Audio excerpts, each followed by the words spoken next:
ராமேஸ்வரம் புதுரோடு பகுதியில் அங்கு இருக்கக்கூடிய குடியிருப்புகளில் முழங்கால் அளவிற்கு மழைநீர் தேங்கியிருப்பது தொடர்பான அந்த காட்சிகளைத்தான் நாம் தற்பொழுது பார்த்துக் கொண்டிருக்கிறோம்.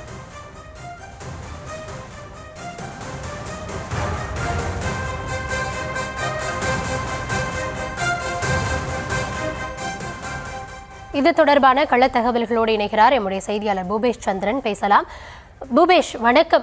தொடர்ந்து ராமேஸ்வரத்தில் இந்த மழையால் என்ன சூழல் அப்படின்றத பார்த்துட்டு இருக்கோம். தற்பொழுது அந்த புதுரோடு பகுதியில் மக்கள் வசிக்கக்கூடிய இடங்களில் வீடுகளுக்குள்ளாமே தண்ணி வந்திருக்கு. மக்கள் கையில் கிடைக்கக்கூடிய பொருட்களை வச்சுட்டு தண்ணீரை வெளியேற்றிட்டு வர்றாங்க.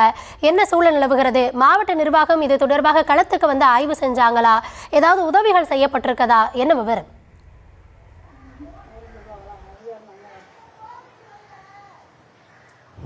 வணக்கம் கௌதமி.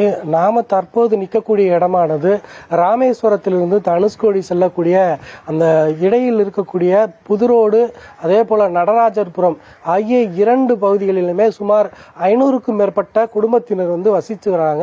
பிரதானமாகவே இவர்கள் மீன்பிடி தொழிலை கொண்டிருக்கக்கூடிய மீனவ குடும்பத்தினர் தான் இந்த பகுதியில் வச்சுட்டு இருக்காங்க.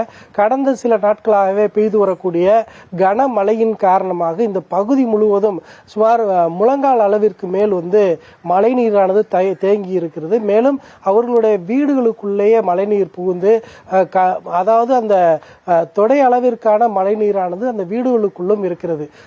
சமைக்க முடியாமலும் அந்த பகுதிக்குள் வசிக்க முடியாமலும் வீடுகளுக்குள் புகுந்த மழை நீரை அந்த பாத்திரங்களை கொண்டு வெளியே அப்புறப்படுத்தப்படக்கூடிய பணியில இந்த பகுதி மக்கள் ஈடுபட்டு இருக்காங்க.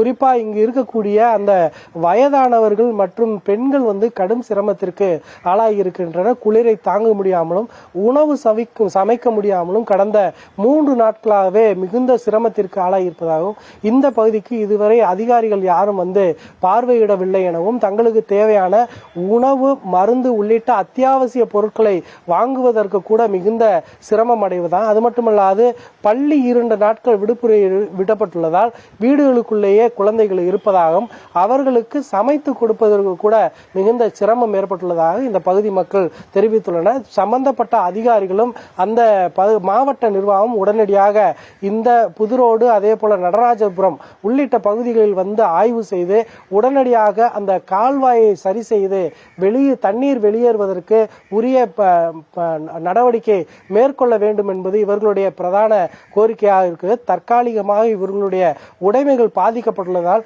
மாற்று இடம் அளித்து உணவு உள்ளிட்டவற்றை வழங்க வேண்டும் என்பதே இங்கு இருக்கக்கூடிய மக்களுடைய பிரதான கோரிக்கையாக இருக்குது. தொடர்ச்சியாக ஒழிப்பதை காட்சிப்படுத்தக்கூடிய சூழல் தான் நிலவுகிறது என்பதால் அதிகாரிகள் உடனடியாக இதனை துரிதப்படுத்த வேண்டும் என்ற கோரிக்கை வலுத்துள்ளது. கௌதமி,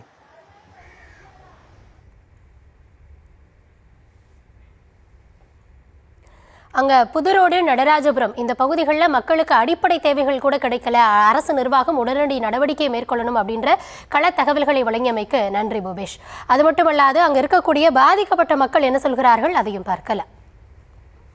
சரியான மழை பெஞ்சு தண்ணி ஃபுல்லாக இங்கே பாருங்க, ஃபுல்லாக சுற்றி வீட்டுக்குள்ளே வந்துருச்சு. எல்லாமே மழைநீர் கால்வாய் போட்டிருக்காப்புல காட்டுக்குள்ளே போட்டிருக்காங்க. இது நேஷனல் ஹைவேசி ரோட்டு பக்கத்துலேயே வீடு இருக்குது. இங்கே போடவே இல்லை, தண்ணி ஃபுல்லாக அப்படியே வீட்டுக்குள்ளே வந்துருக்கு. ரொம்ப சிரமமாக இருக்குது. சரியாக வண்டி ஓட்ட முடியல, ஒரு வேலைக்கு போக முடியல. இங்கே கிட்டத்தட்ட 200 குடும்பம் இருக்காப்புல இந்த ஏரியாவில் மட்டும்.